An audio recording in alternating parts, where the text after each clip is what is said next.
Hi everyone, my name is Melissa van Dijk and in today's video I'm going to show you how to make an acne-safe mini cake at home. This has worked surprisingly well for me and therefore I want to share it with you. I've tried it a few times over the last weeks and it seems to be a very simple yet delicious option, not causing me any acne flare-ups. Also, it doesn't spike my blood sugar, likely because of the combination of fat, sugar and protein. But before we get into the preparation and baking, let's look into a couple of things that I believe are important to know. So first off, the tools we are using. These do really matter, especially the baking form and what to use to mix, because there's a lot of movement involved and that can cause leaching of unwanted substances into your cake. That's why I recommend using a silicone-coated BPA-free whisk for mixing and a ceramic form for baking. The form I have here is 300 milliliters, which works perfectly for the mini cake we are making. I'm also using a glass bowl for mixing and a natural wooden spoon for getting the cake out afterwards. Essentially, the goal here is to minimize metal exposure as much as possible. The reason I'm telling you this is because I've noticed a clear correlation between heavy metals and acne on my chin. So if that's something you're also struggling with, I recommend minimizing it or avoiding it too. Now let's talk about ingredients because these matter too. I carefully selected them so that you don't have to do this anymore.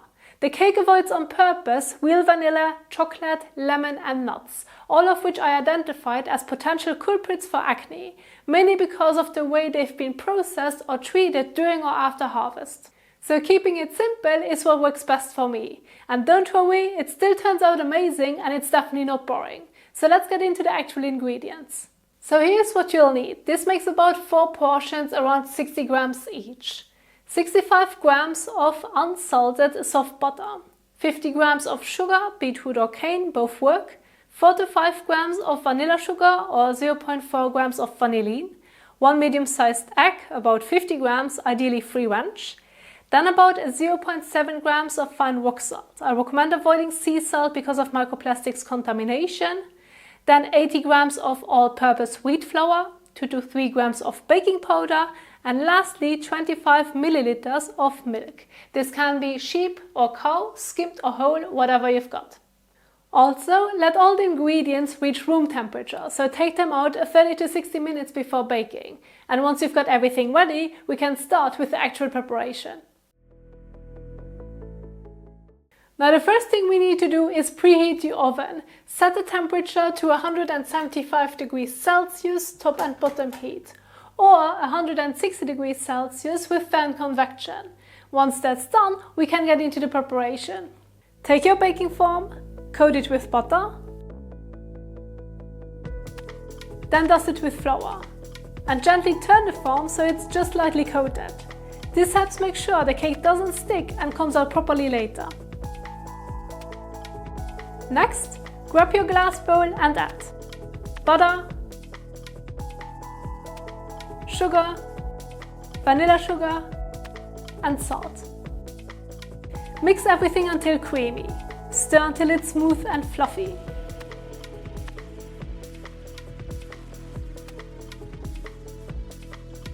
Then take the egg and mix it in thoroughly.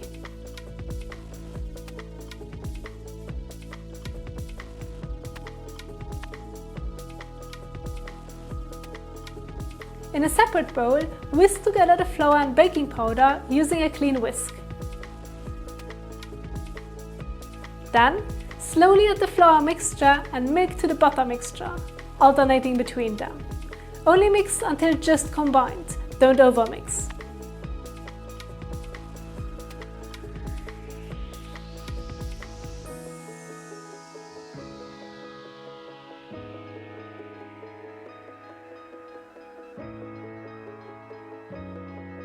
Once that's done, pour the batter into your baking form and smooth out the top.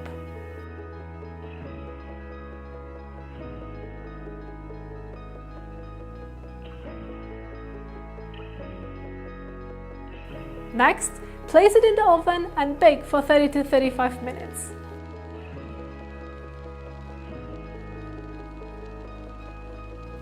After 30 minutes, you can check if it's ready by inserting a knife into the center. If it comes out clean, it's done. If there's still dough sticking, leave it for a few more minutes.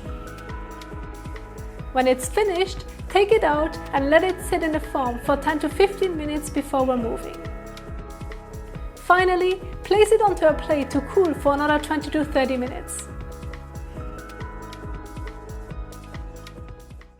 At this point, it's still slightly warm, which I love, but if you prefer, you can give it a bit longer until it has fully cooled down. This is totally up to you. So let's cut it open to see how it is. Look, it's not too dry, not too moist. Exactly how I love it. You can also do the hearing test. Take a piece, hold it next to your ear, and gently press on it. If it makes that soft, moist sound, like it's talking to you, then it's perfectly baked. I recommend pairing it with a cup of freshly brewed coffee or Lopin coffee. You can even dunk the cake in, it gives a really nice flavor and texture. As for how I usually eat it at home, I share the cake with my husband, one piece after lunch and another one after dinner. So about 120 grams each in total. But there's something important. We are only having this once or twice per week. So if we are having cake, then that's the only sweet we are consuming during that week. That means no other sweets, no soft drinks, and no other desserts. The only sugar we regularly consume is what we might add to our coffee, usually just 1 teaspoon. And of course, we don't eat cake every single week. Sometimes we have pastries or even ice cream, which I'll also share with you in future videos. The main point is, don't overdo it, not necessarily because of your acne, but because of the high sugar and fat content, which in general isn't ideal for your health. And that's what I want to share with you. I hope you give this recipe a try because it is super delicious. And if you want to see more healthy and acne-friendly recipes, you can check them out right here. Also, if you haven't already, don't forget to give it a thumbs up and subscribe. Thanks so much for watching, and I'll see you in the next one. I'm now going to enjoy my cake.